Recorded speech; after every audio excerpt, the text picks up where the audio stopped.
This episode is brought to you by Indeed. When your computer breaks, you don't wait for it to magically start working again. You fix the problem. So why wait to hire the people your company desperately needs? Use Indeed's sponsored jobs to hire top talent fast. And even better, you only pay for results. There's no need to wait. Speed up your hiring with a $75 sponsored job credit at Indeed.com/podcast. Terms and conditions apply. This episode is brought to you by Starbucks. Smooth, bright, deliciously crafted. Introducing Starbucks Sansera Blend, their smoothest, brightest coffee yet. It's a new kind of light roast, one that's packed with so much flavor, it shines no matter how you brew it. So go ahead and try it hot, iced, black, or with a splash of creamer. Visit athome.starbucks.com/Sansera-blend-coffee to bring Starbucks Sansera Blend home.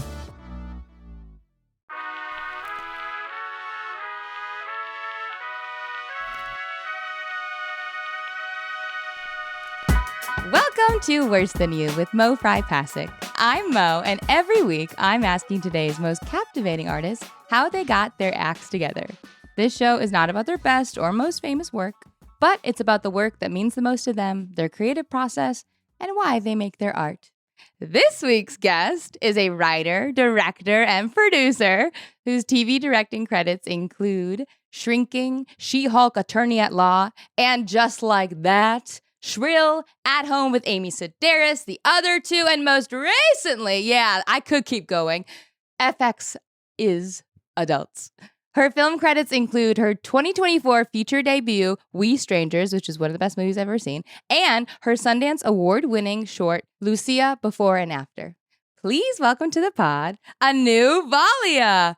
Ready, set, show! Yeah, you fell for it, dude, right? I fell for it. Do you want to do it again so you can get it clean? No. That's you. That's you for life now. That's you for life.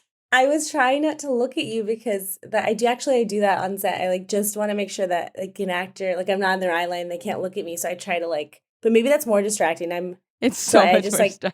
Cover my can you imagine you're acting and you just have a full-grown adult woman just putting her hands over her eyes like a peekaboo, as if I don't have object permanence. I can't believe it. Now that I'm seeing myself do it, I'm realizing for those listening, which is the only I think is I have my hands around my eyes like little blinders, and I'm realizing now that I'm watching myself that is so distracting. They're cupped like a 90s I hope they don't see me. It's I really need to stop doing that. I think I'm done. I think I won't do that anymore. I think the gesture is generous. The gesture is performing, hey, you have the privacy if you want it. Do you know what I mean? I think it's good. I guess it is performative. It's half for them, which now I won't do it anymore, but it's also half for me because I think if it's because I don't have object permanence. I don't think you should stop. Because here's my thing. Sometimes if I need a second to collect myself and then I think someone's watching me, I'm I guess I'll turn around. But if you indicate that you're doing the thing, I go, let me compose myself. Let me do another take. I like that. And listeners, they've kind of turned into binoculars that are rounding her eyes where she is. If anything, I'm looking through binoculars. Now focused. I'm really focused. I'm only looking at you. Yeah, fully googly eyes. Oh, my beautiful, beautiful friend. Listeners, I'm so happy to see you. This is one of my spirit friends, my dearest friends, one of the most inspiring artist friends I've ever had, and just a wonderful director. I'm very happy you're here. And I'm excited. Do you have a jump off project, Too Long Didn't Read, that you could describe to us that you'd want to do? Or is there because sometimes people do their favorite or what they've been working on right now. What's one that comes to mind for you? Yes, actually. Well, I'm so happy to be here. And I mean, you have a lot of your dear, dear friends on your pod. So I feel not special in that way, but it's good because you are so loved. And I'm so happy you have so many friends. But I feel are special because, well, I'm not on podcasts a lot. And I think it's clear why, because everything I talk about is all visual cues.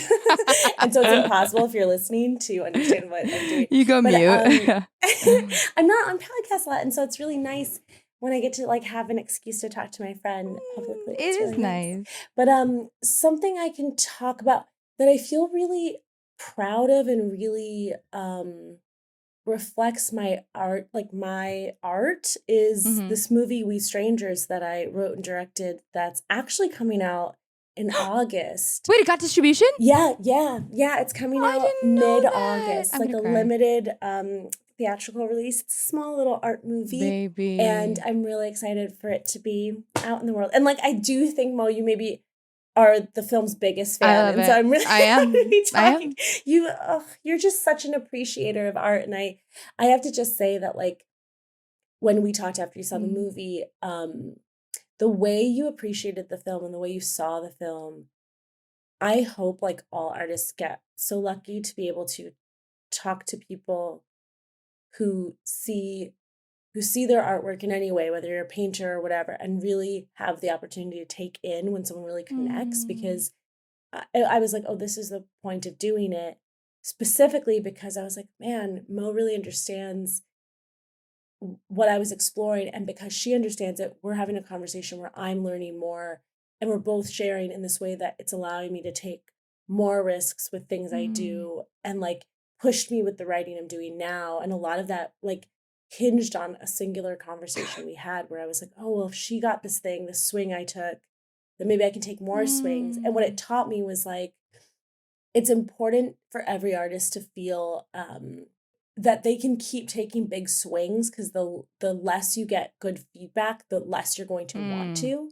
I think this is such an important moment in the weeds of validation versus I'm like inspired as we're talking because I want to talk about your process, but I find Mhm. you are such a beautiful example of how imperative it is to have someone who knows what you're doing, right? And if that someone isn't a person, it can be a David Lynch, someone who inspires you, right? Like someone beyond you. But Mhm. if there's no relation, like everything is relational. So if there's no relationship that's saying yes, you're not going to be inspired. You're not going to move forward. You're just going to explain yourself almost. And that's not the point of art. It's abstract. And so I think you and I exchange that often because even with my play, like my beautiful director and best friend and platonic, romantic, everything wife, Sudie Green, we had been in this discussion about like cutting the end, and Sudie wanted to like cut this part, and it was you Mhm. voicing. It was like another voice because Sudie's been Wow. so right about huge cuts we needed to do.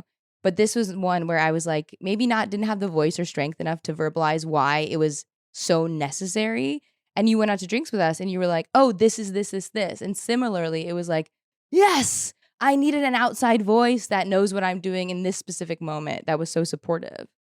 And that's the thing. It's like I think it's the difference of like someone who's just a yes man is just telling you you're a genius and saying like, no, don't cut anything and don't change anything and it's perfect. And like I think that can be I think harmful is too I extreme do. of a I word. do I just think too. then you make the art and then it just doesn't work. Yeah. I think it's like it didn't really work.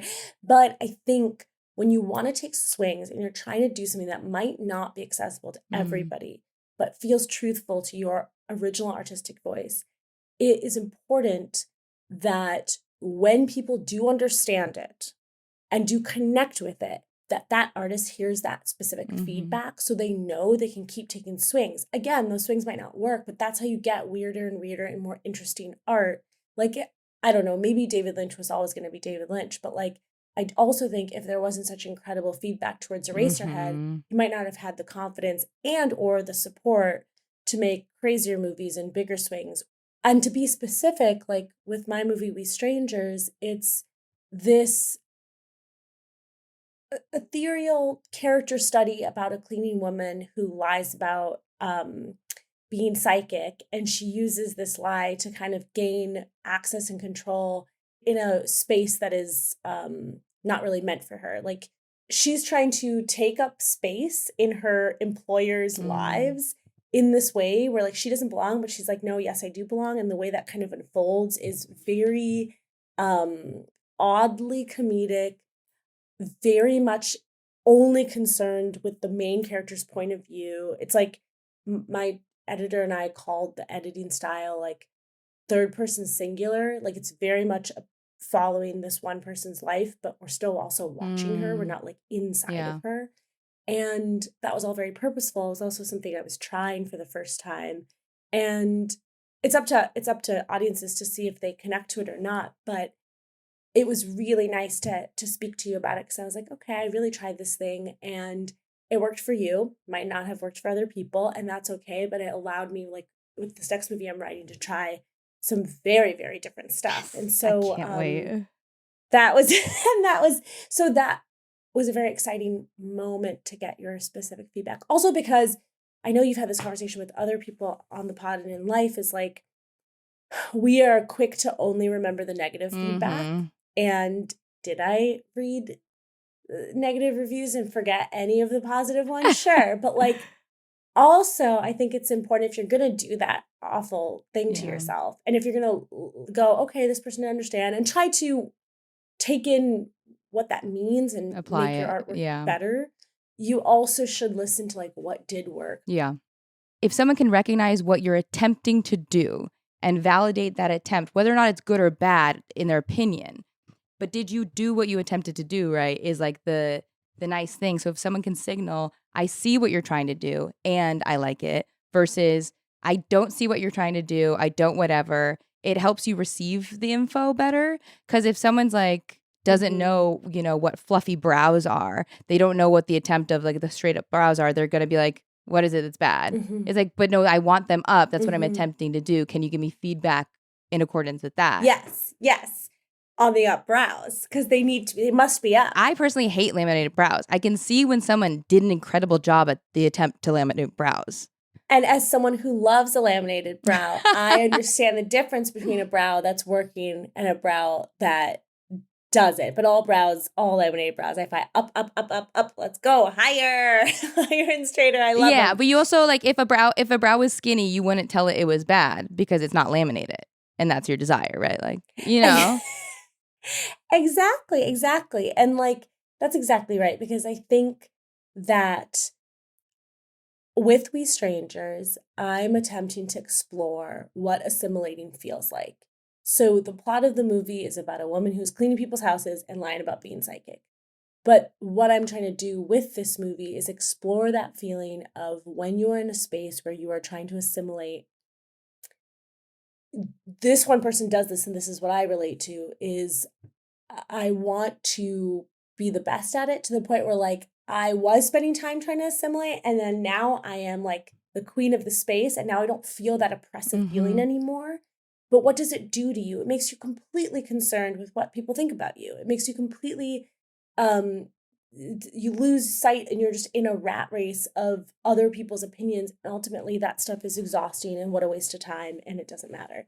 And I wanted to recreate that feeling, because I think to make a movie that's just about that is very didactic and not interesting to watch.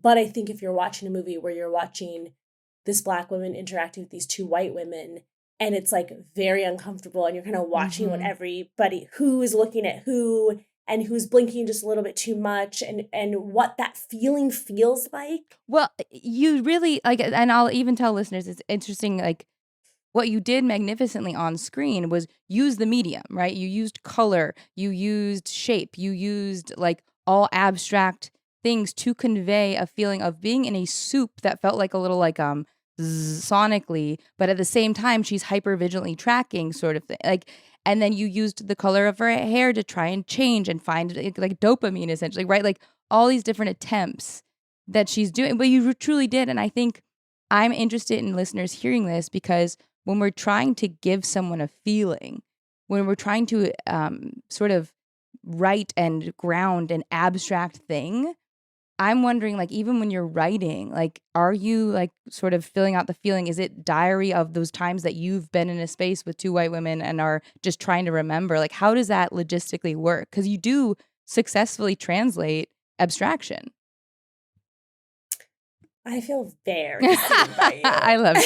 And I think when you're working in a medium, which is film, which is very accessible as it should be, and is consumed in such a wild rate, that's even different to like when I was growing up. Sometimes I'll feel dejected when I'm like, man, I don't know if all audiences are really with me on this wavelength. And that's okay. That's totally fine. That's maybe it's my fault for not being on everyone else's wavelength. But when I talk to you about it, I'm like, yeah, I feel like you really understand what I'm trying to create. And it's it's that I'm trying to understand it myself. Like I'm trying to use film as a tool for exploration. It's not that I have something to say, that I'm out here on a soapbox saying like what I have to say is really important. Listen to me. It's more like I'm trying to understand my feelings around these subjects. And through the act of making it, writing it, shooting it, editing it, and now putting it out and having conversations about it, I'm learning things consistently. And then logistically, it's interesting because again, like cinema is, I used to like preface this, and I'm going to now with like, I'm like, sometimes I don't want to sound pretentious. I just believe this, like, because I grew up watching, the first movies I saw were movies my dad showed me, and they were like Tarkovsky and Kieslowski and Fellini and Satyajit Ray and Kurosawa. Why is he just a film buff, or does he work in like? No, he's a scientist who he came to America from India in '69, and in college he didn't have any money, so like in college he saw the foreign films that were being shown on campus for free, and he loved these movies, and then he showed me those movies when I was a kid, and then I grew up here, was born in the States, and then became a filmmaker. And that is an immigrant story, beautiful. Which is why it's really beautiful to encourage immigration to your country. But yeah, so I grew up with these movies where I really genuinely was like, oh, movies are poetry. Sometimes movies have plots. Sometimes movies don't have plots.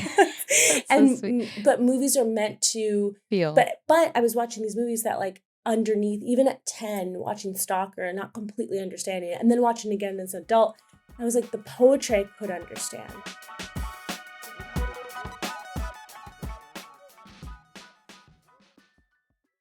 Have you ever spotted McDonald's hot, crispy fries right as they're being scooped into the carton? And time just stands still. Ba-da-ba-ba-ba. Hey, it's Ryan Reynolds here from Mint Mobile. Now, I was looking for fun ways to tell you that Mint's offer of unlimited premium wireless for $15 a month is back. So I thought it would be fun if we made $15 bills. But it turns out that's very illegal.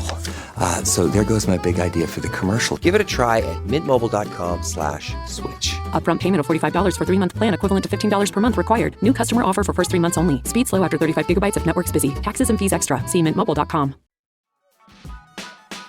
Which is almost easier access as a kid when the concepts you can't even eat them. You just have the feeling of it all. That's exactly right. Like I'm just watching a man walking around, a space trying to not have the candle blow out.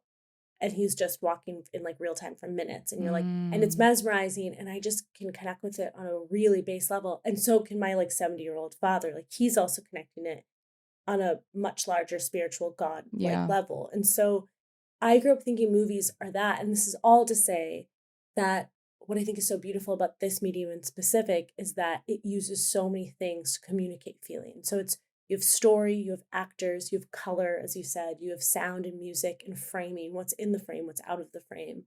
You have all these things that can create feeling. If I was so concerned only about what the words were, or if I'm not using the rest of this medium that can evoke feeling. Just like when you walk into a light baby blue room, it makes you feel different than if you walk into a room that's all deep, deep red. Those two feelings, I was reading a book on color theory, and the writer of the book wrote that there was some study had been done. It wasn't even a study, it was just like an actual like anthropological experience. This couple painted their living room or dining room, I think, red, and they were fighting a lot. And then they painted it like a light blue color, and then they stopped fighting. Oh, yeah.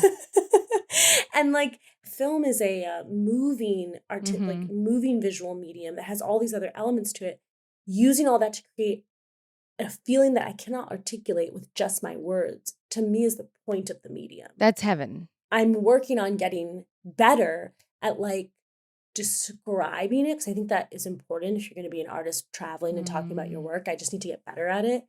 But I do think that's the point of it. And so the way I would try to communicate these things, of course, it starts with a script.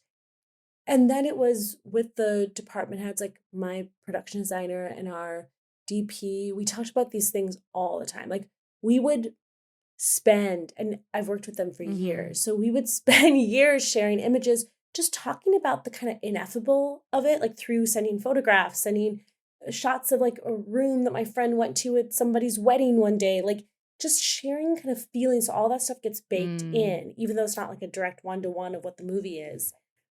And watching a bunch of movies that are not related with my editor.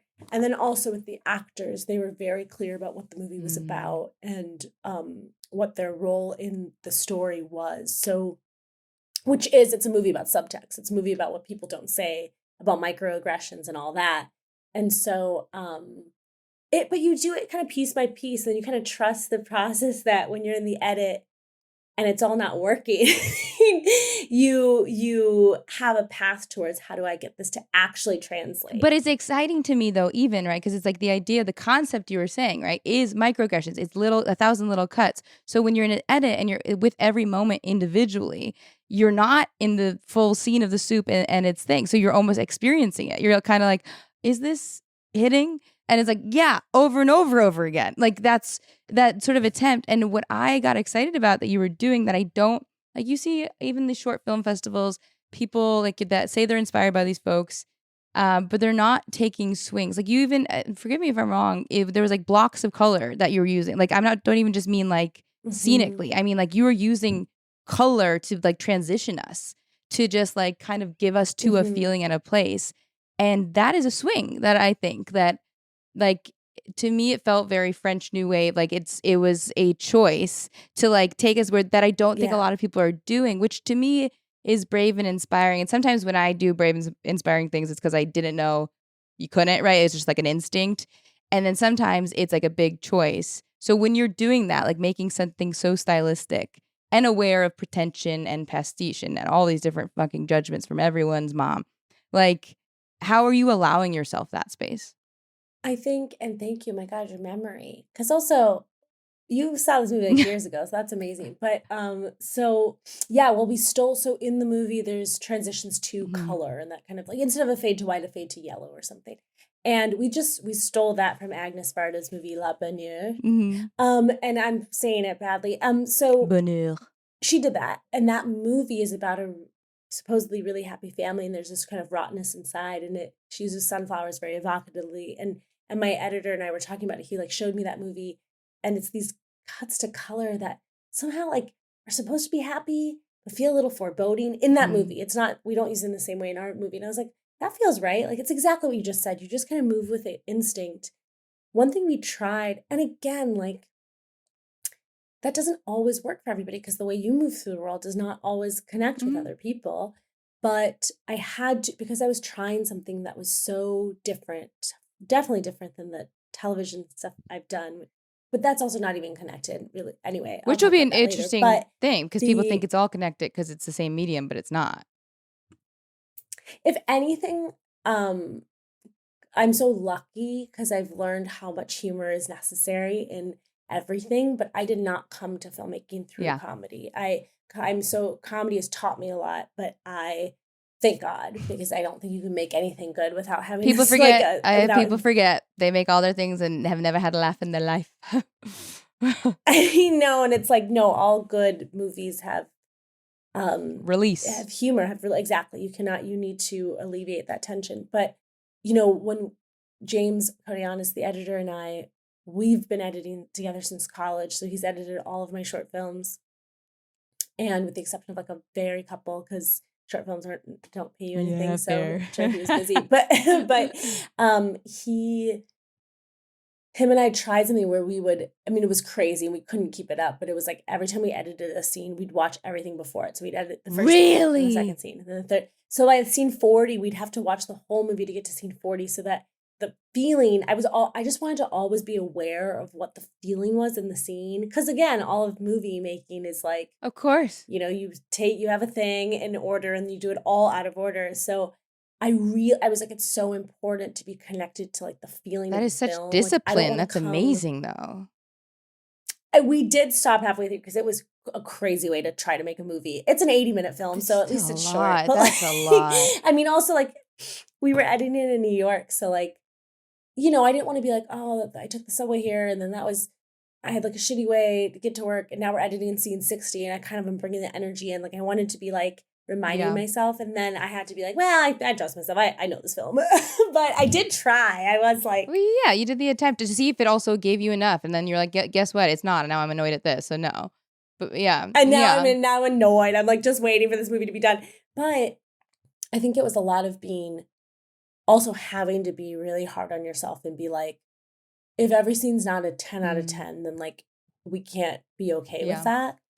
Again, I say this not being like, I understand just for me, a 10 out of 10 for me, because like I think it's very easy. It's also this is my first movie, so it can be not easy, but you can get frustrated with something. You're like, this is working, it's good enough. It's working, it's working. Let's just, and you're like, then you come back and you're like, no, I'm like forcing myself to think something's working that's not. So like, let's get back into it. So that process can be very, very long, especially when you don't have money and you don't have like the ability to, because obviously like any movie, like the movie is a really small movie. We had very, very limited budget. So like, of course, like any film, we had a ton of production issues. So you kind of have to like, it took a very long time, I think, to get to the final version of the film. The filming was like a Herculean effort. Like you were, you know what I mean? Which is brilliant and remarkable that you're like on set, offset, like getting funding, like you were doing so much work that was, logistical on top of creative.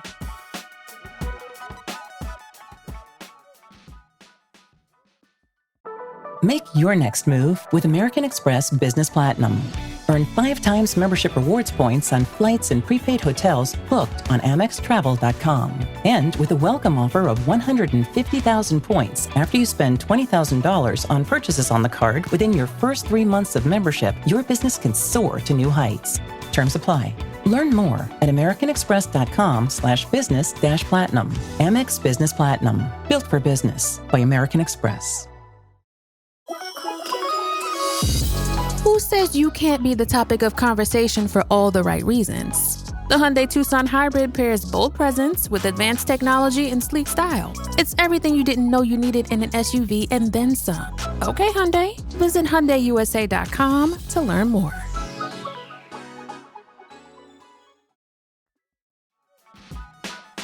I don't know. I think a lot of folks, it's the barrier for them. And it's interesting of like what keeps you driving through when you bump up against certain like issues logistically of making the thing. The truth is, man, movies are so expensive to make. Even the cheap ones are crazy, astronomical amount of money. Like even the cheap ones are more money than anyone has in their bank account. You know what I mean? Like it's so crazy. And I think I'm one of the fortunate ones. Like I have a day job that pays me enough where like I cannot work for a month to go shoot this movie that I'm going to be spending my own money, like paying people's lunches on, which is like, I don't say that in any sort of. No, that's just how you had to do it. Is like, there's such a barrier of entry for so many people because who has the resources? Like it's so rare for people to have the resources to be able to take off of work for a month, 2 months. I edited the film during the writer's strike, but like it takes a lot of time and effort and like, it's so hard to be doing anything else while you're doing this, which means you can't really be working. I mean, people can be and people do. And you inevitably are like, most people when they're making indies, they're like putting a few thousand here to like pay for the camera rental or the lens or the whatever. So it's just so hard. Like I remember being right out of school and I would have friends who would like go shoot their like $50,000 movies. And I was like, how are you doing this? Sometimes you go, what? How are you doing? Like, I think people are, I don't know. I'm just like, I was with some friends and we'd seen Materialists. I haven't seen it. No. Have you seen it? I've heard a lot. I know a lot and it's great. Everybody should have opinions about art and that's what's so exciting. And I fucking love that movie. And people were like, yeah, but there's issues with this scene and that. I'm like, yeah, but some scenes are perfect. Like, it is so hard. This is how I felt when we came. I literally think though this is how I felt when we came out of Gladiator. Like I just saw a movie. Yes. I just saw a movie, and it was camp and 80s, and there were sharks. But I saw a movie. Do you know how hard that is? And I get it. Like I think some people roll their eyes at that. At that, like you shouldn't criticize because it's hard. I'm like, well, no. Let me just tell you something.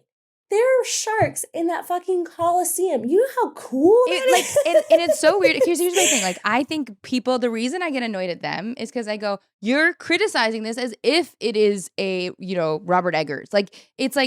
It's a major, what did you expect? What did you want? You should have more sharks. They're what? That's it.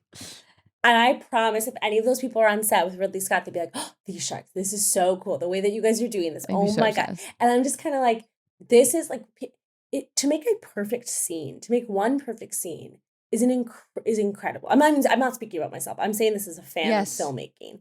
And I remember I've Babylon can be confounded at times, but but also there's scenes in that movie that are absolutely brilliant. And I think that's amazing. Pat yourself on the back. I've been in film school, and I make these shorts and they're absolutely dog shit terrible, but I'm like, look at this one shot. Yeah. That's the you're like, oh, this completely. Is so cool. You're like, this is so well, I think all of us look back on so many of know. our favorite medias too, and we forget because we were young and was the feeling. And then when you're watching, you're like, showing it to someone, you're kind of like, oh, this scene's not very good. This one's so good. This is so good. And it's like, yeah, this is how it is with everyone. So when someone starts nitpicking about something that's so broad, right? Like a big major movie, I'm going, it's impressive that it's meeting this many people's needs already. Fully. I think about it with music too, even more because I'm not a musician, but when I'm enjoying someone's album and I'm like, my God, and it's only an oral experience. So I'm only listening it. So they must be even more the artists and the producers, they must be so crazy about every single thing that's being listened to. And nobody listens to albums the proper way. For as much as filmmakers are no one's watching our things in theaters, how many people have the vinyl and the headphones? So everyone's listening to their music wrong. And no one's listening to all the way through.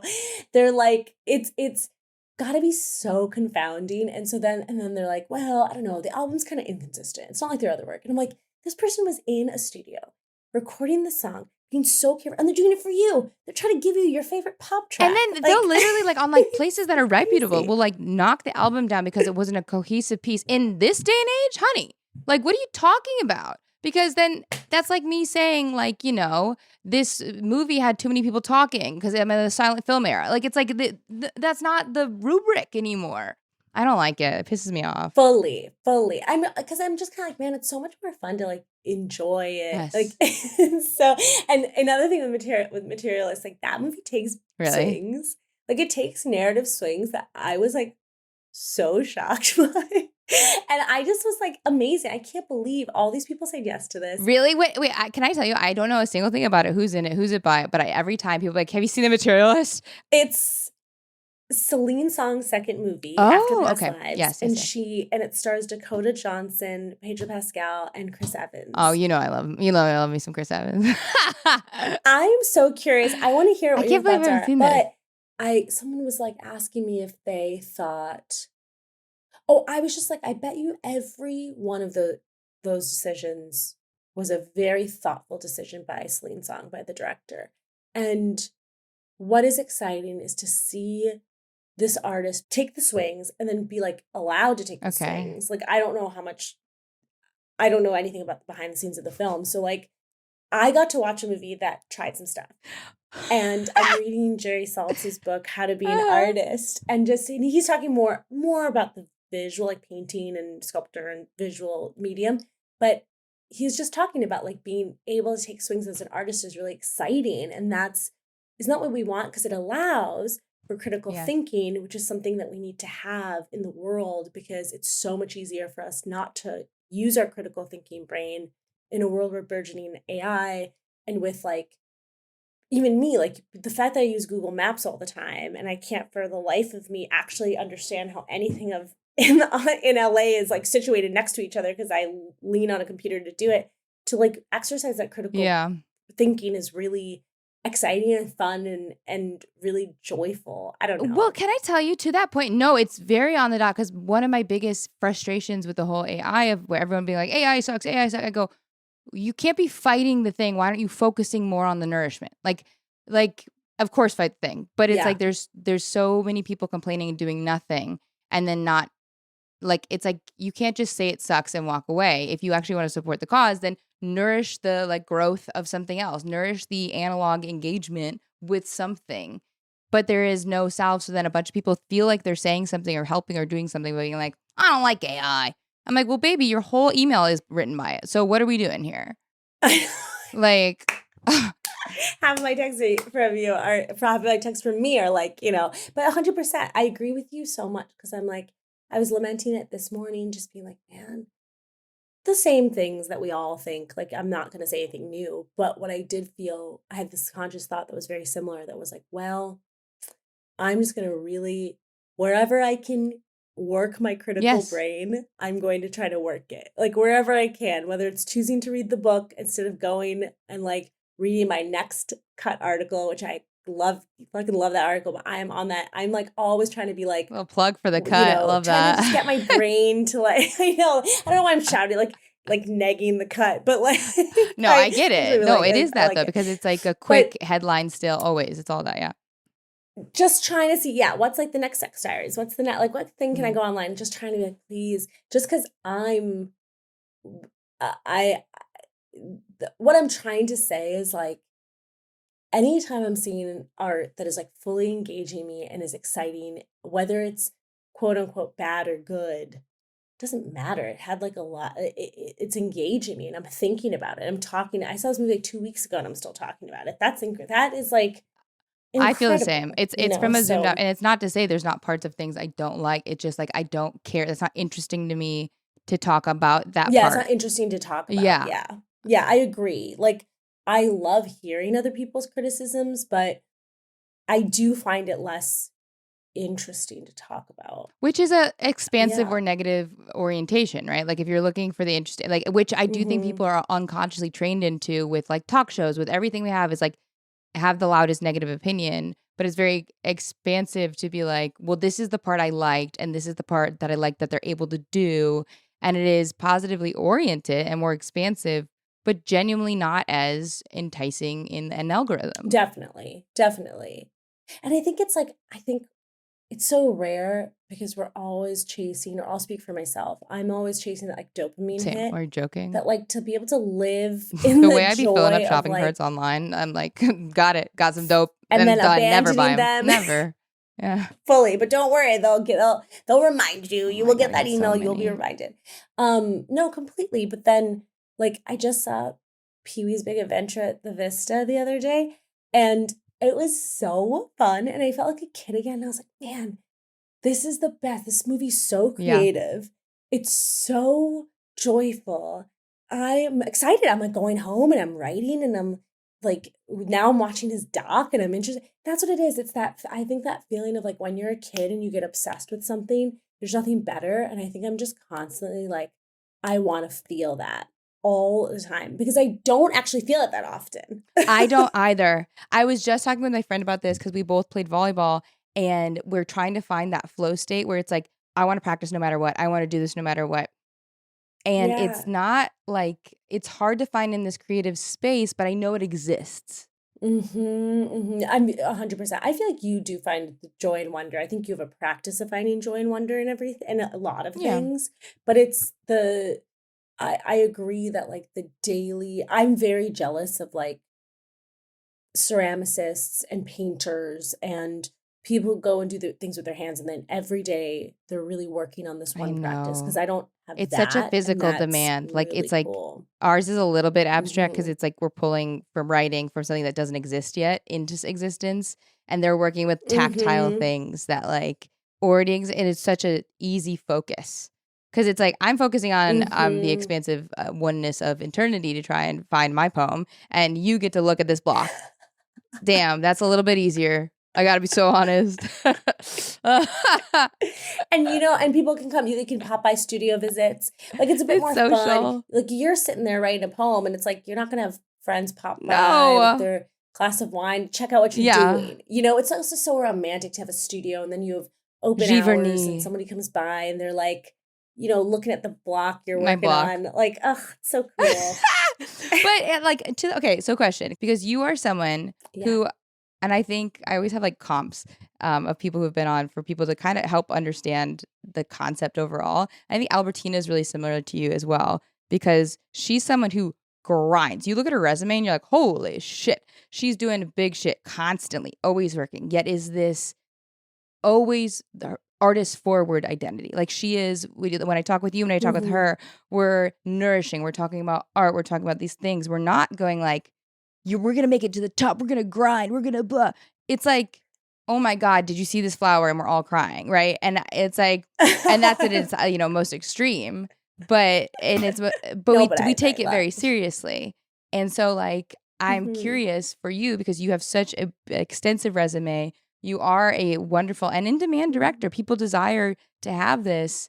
And I like highlighting it because it's like that idea of someone who's like dominating a set or doing this. It's like, no, it's not that. You are an artist on set and like in these spaces that are maybe more commercially successful.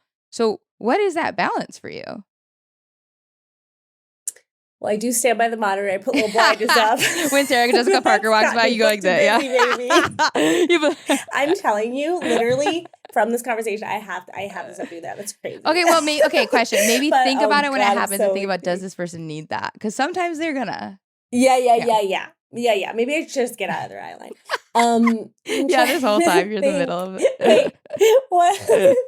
Wait, so I don't know. Like, how do you see yourself in that capacity, right? Because you objectively can see the sort of like dichotomy between who you are as this artist and an extensive resume and like that's deeply successful and successful television directing and this space. I'm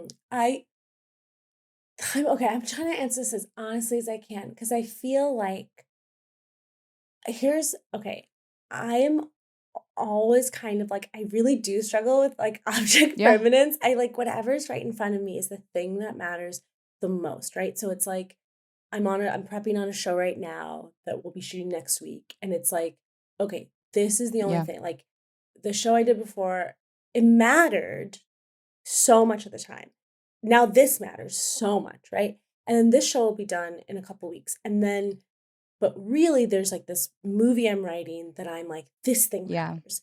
And I wonder, I was thinking about this today, probably because I knew we would be talking about this. I think that like, there's something good about being like, the thing in front of me is what's important. And then there's this larger, so it's like every show I'm working on, like I was shooting in Just Like That last year and we wrapped on October 1st, I remember.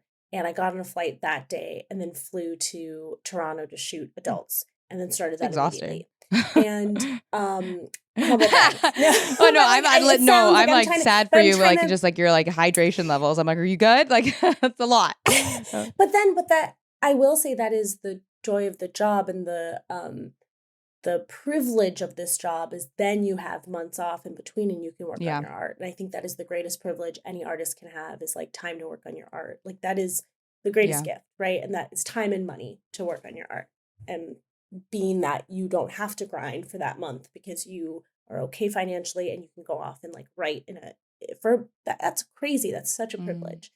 But the reason I brought that up was like, so I didn't struggle with like, oh, is the tone of And Just Like That going to seep into this other show like at all? It was like, nope, that's that. And then this is this. And then as soon as Adults was done, I was like, I'm just going to work on my movie. And because I have this new movie that I'm writing that is really like my major focus. And so nothing else really is happening. So I think that's good because I think I'm good at focusing on one thing at a time. But the converse of that is like, I often like, I think I have a really bad memory. Like I really feel like I don't remember. It sounds like I'm kind of like being faux humble, but it's really so it actually doesn't bothering me. No, it doesn't sound faux humble. No, this is genuinely what it is. It's like I don't remember to the point where I'm a little like, man, I think I've definitely done this job before, but I feel like I'm starting over again every time, which is very scary. And it's a bit frustrating because sometimes I'm like, I do wish I could bring a little bit more like confidence. No. Like I have done this before, but I genuinely don't remember. So you're kind of saying like, right, like, do I have these boundaries? Do I have these identities? And I'm going, no, like, how do you sort of grapple, right, with the sort of grind and success that you have worked hard to get that you have, right? And the force from most voices, and you're saying, I think all artists are this. They're not. The force from most voices is get in that next room, do that next thing, like keep your focus forward. And you're saying mine is so drowned in this present moment, right? It's like, and it is what to me is the way that everything should be. It's why I can cry at every single flower, because I've never seen that flower before in this moment and all these moments right now. And it's not that I've forgotten all the other flowers, probably have, but it's that everything collected in this given moment for this thing to inspire me right now. And it's very present. And so it's not even a practice. It's just like it's not forgetting the flowers or appreciating this one because I saw this flower and I'm going to tell people about this flower, or this flower is going to get me a job and introduce me to so-and-so. And then when I was 7, I promised myself I'd see a pink flower. It's none of that, right? Like, which I think distracts you from the moment, from the present of like the identity of like, I'm going to have a successful this career. Blah, blah, blah. You're like very, very present is like I hope I made clear, but I like is what I'm hearing from you in each one. I think you're right about being present. And I think it comes from just any survival mechanism of being like, if I'm not present, then my anxiety will get too scared. Like I get so afraid before every like first day of shooting. I'm so scared and anxious and like all those things.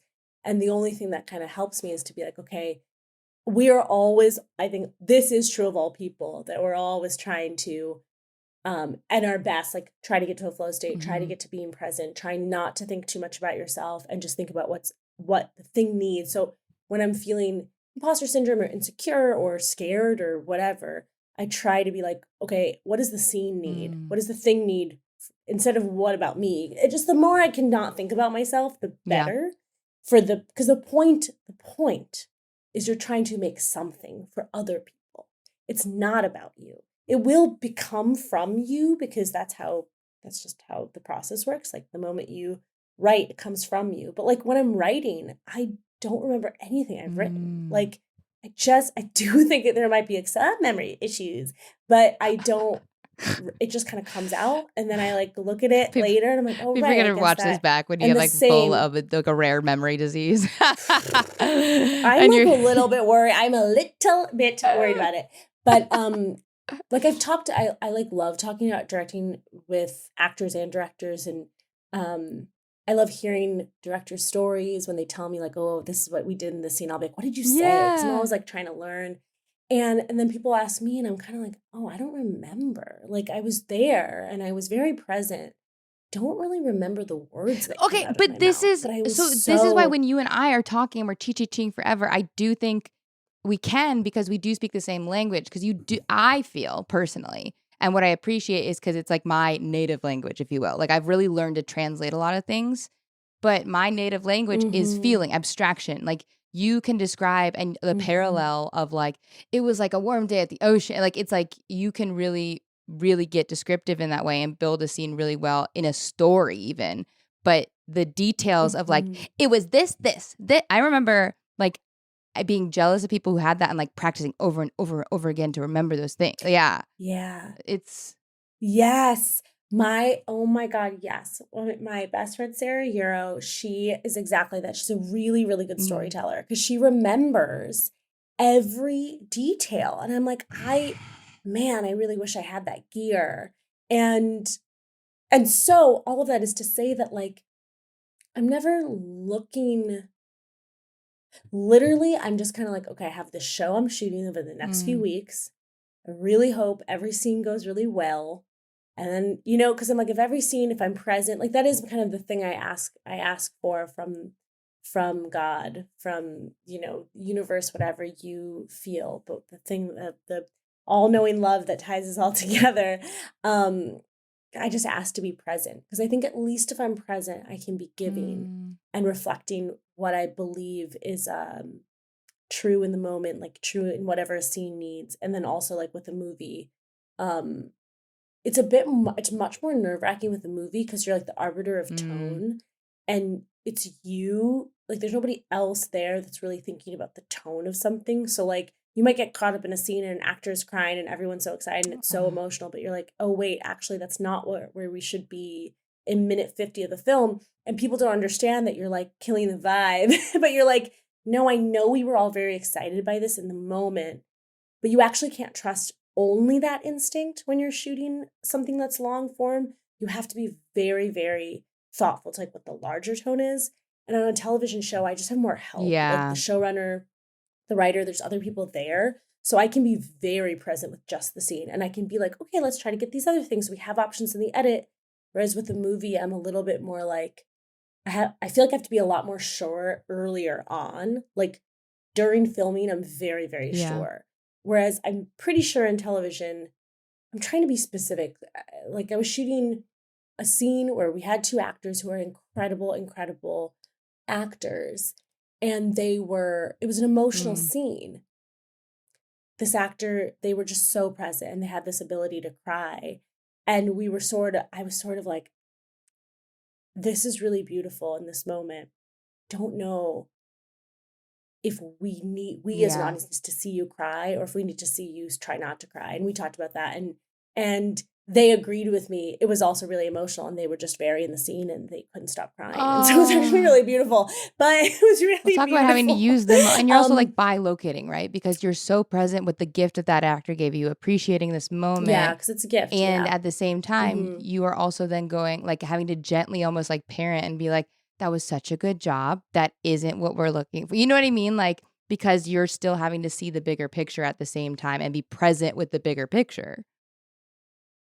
That's true, because in the end, what I believe deeply is in the end, especially when you're working with incredible actors, um, you're doing the performance, you're giving it, you're in there, you, the actor, are. But my job is to make sure that from scene 1 to scene 60, that your arc is completely pitch perfect. And you, as an actor, have really trusted me. So you've given me a ton of options. And it's my job not to make you look stupid, not to pitch you too emotional in scene 14 so that it looks like you're overacting when you weren't. Like you weren't overacting in scene 14. You were totally doing what the scene called for. But now scene 14 in a series of 60 scenes, it's just too soon to feel that feeling.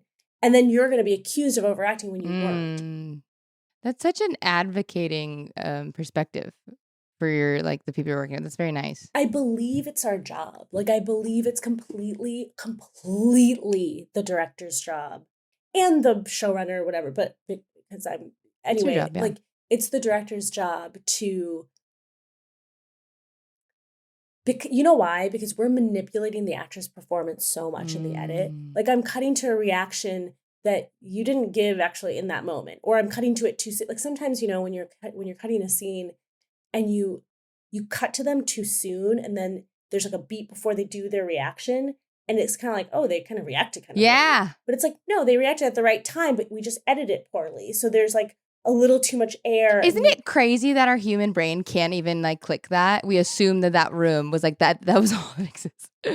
Well, that's the trick of editing. That's the I trick. know. The trick of editing is like you're supposed to be like, this is all in real time, but everything is manipulated. So if I am the final arbiter of like what that manipulation is, it is completely my job to make sure that your performance is the best version. One, because you gave me a bunch of options and you were very vulnerable and give me those options. And so then it's my job to make sure that like your performance is pitched perfectly so that you're shown to be as good of an actor as you are.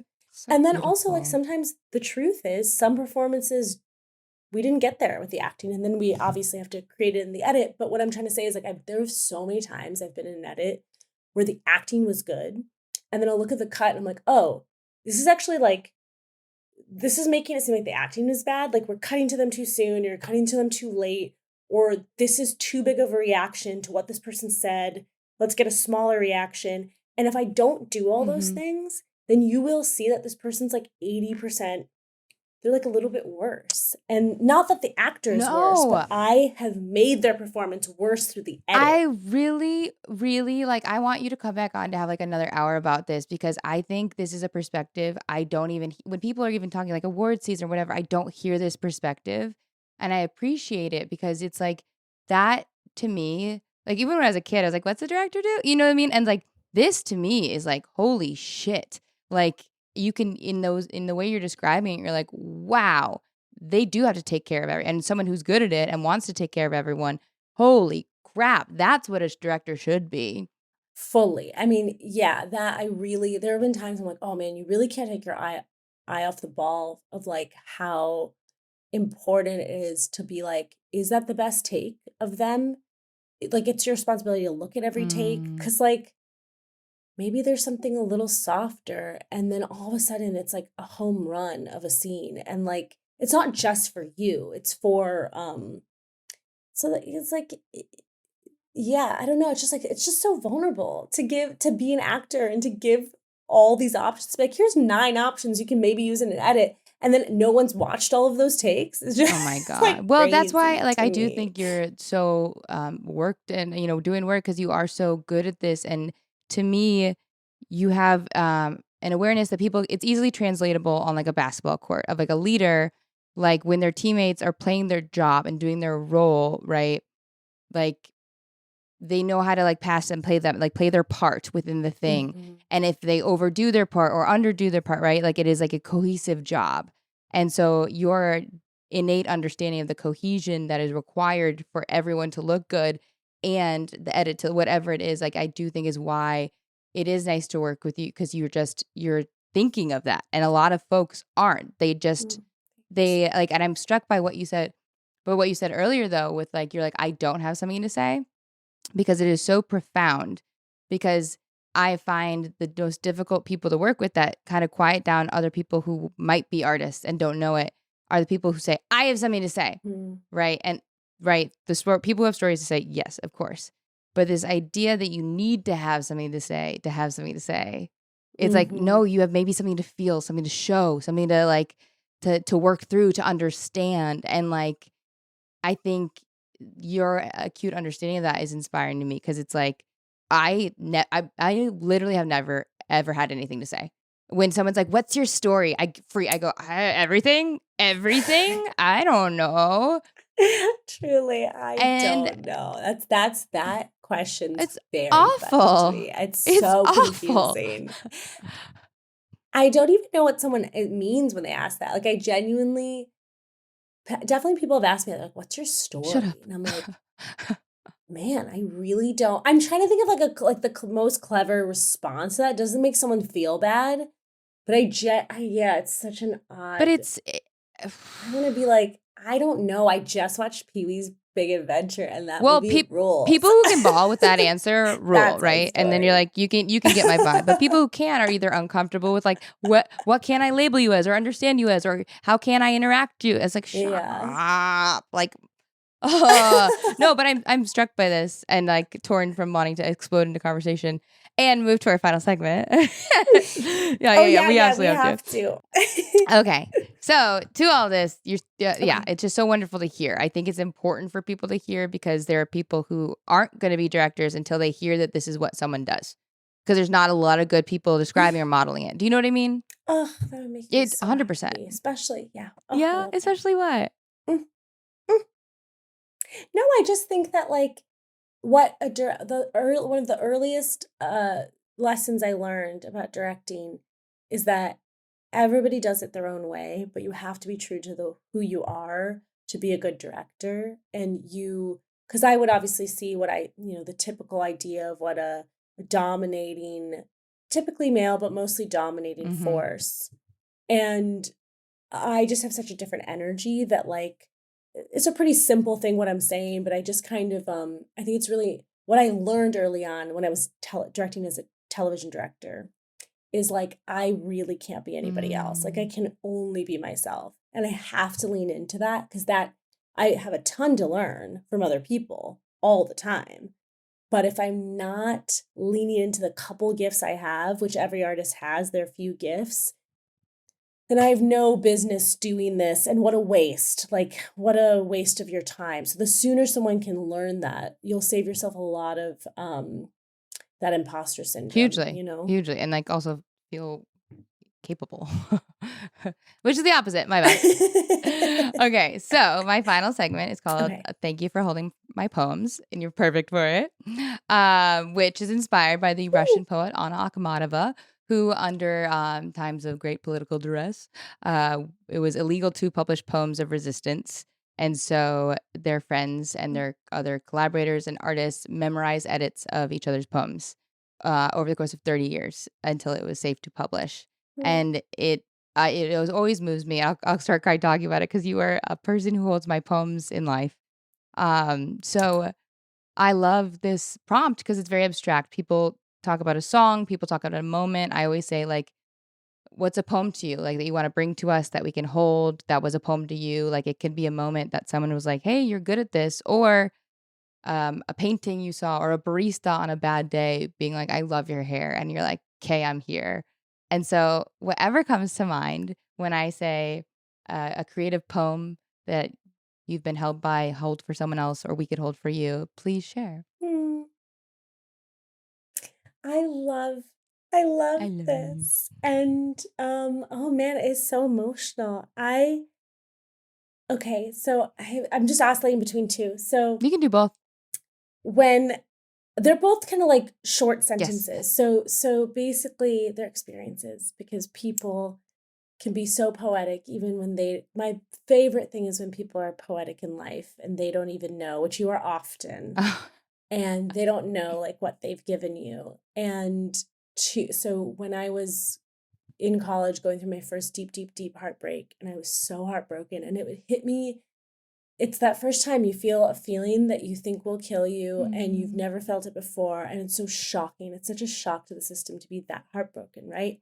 And I couldn't believe that this was something everybody experienced, I know. And I told you, my best friend Sarah Euro, Mm. we were on our couch in Ireland, in Dublin, because we were studying abroad.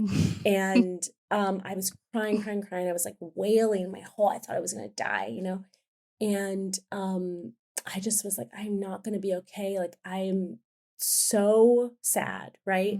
And the feeling of the grief has not stuck with me. But what has stuck with me is what she said, which was so loving. And nobody had ever said this to me. She just said, I know you're going to be okay. And I was like, I'm not. And she was like, I know you don't believe me, but I believe me. So let me just hold that for you. And it was so loving. What a beautiful person. And it was like, I didn't know that you could make someone feel better that way. Like, I was in so much grief and I wanted her to take the feeling away, right? But nobody can. And then you're like, well, I know no one can take this away. And she just said, like, you don't have to feel okay, but I know you're going to be okay. So I'm going to feel it. I'm going to feel that. And I know that. So I have that feeling. And I'll have it for you because you can't feel it right now. And it was so loving. It is so And loving. it really stuck with me. I like love her forever for that. And so it's really it's a beautiful friendship. How resolute her belief, because when someone believes something, right, it's very inspiring. When they believe something about you, Yes. it can be so inspiring, and to borrow that is heavenly.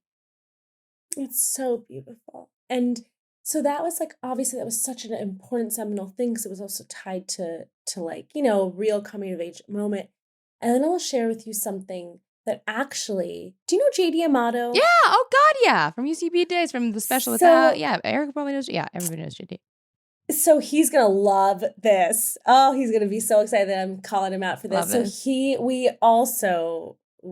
went to school with Sarah. We all went to NYU. I went to school at JD as well. And I actually saw him very recently. And I was talking about just like hard decisions I was making in my life. And we were just catching up as friends. And he said something just in passing. We were literally leaving each other.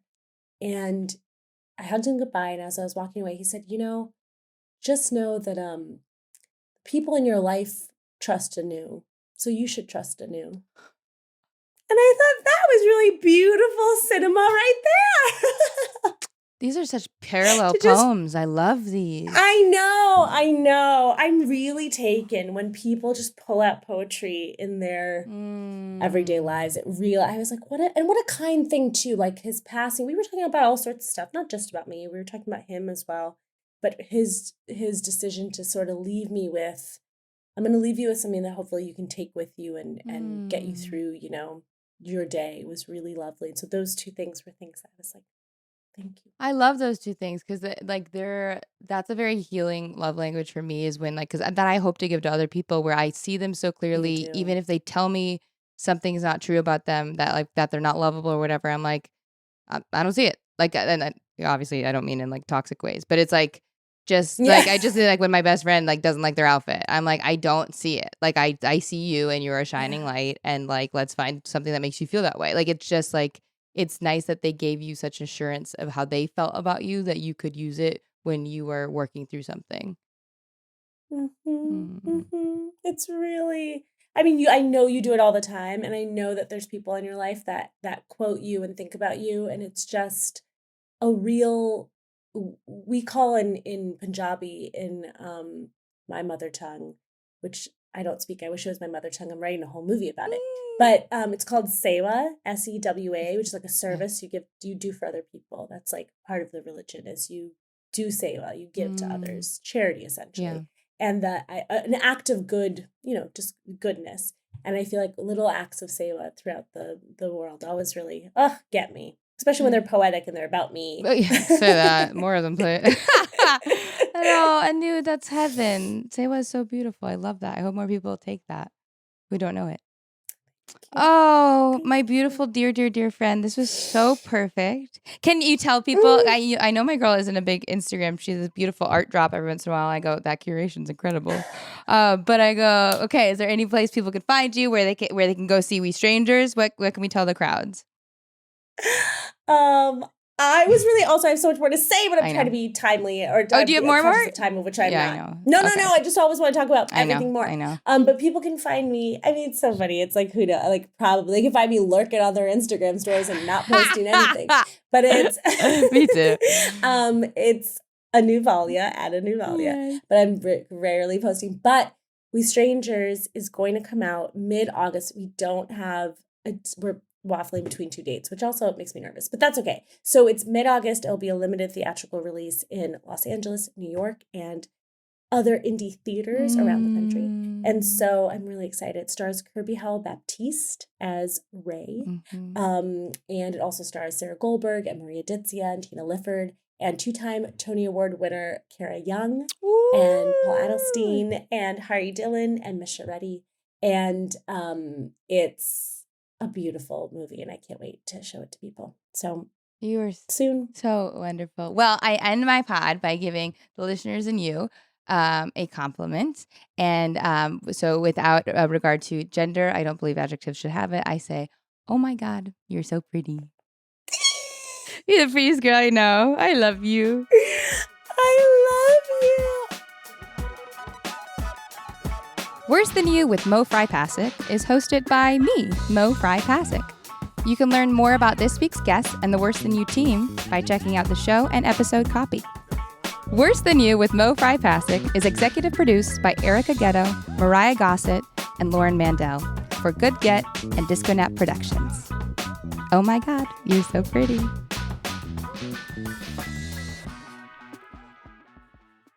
Oh my God, can you hear the parrots going by outside? Oh, I did hear that. You did. That was like, it's like a scream. It's crazy. That felt like a human for scream. Sure. They're gonna use this in the court case. This audio. And yet we keep going. Yeah, we talk about the softness of our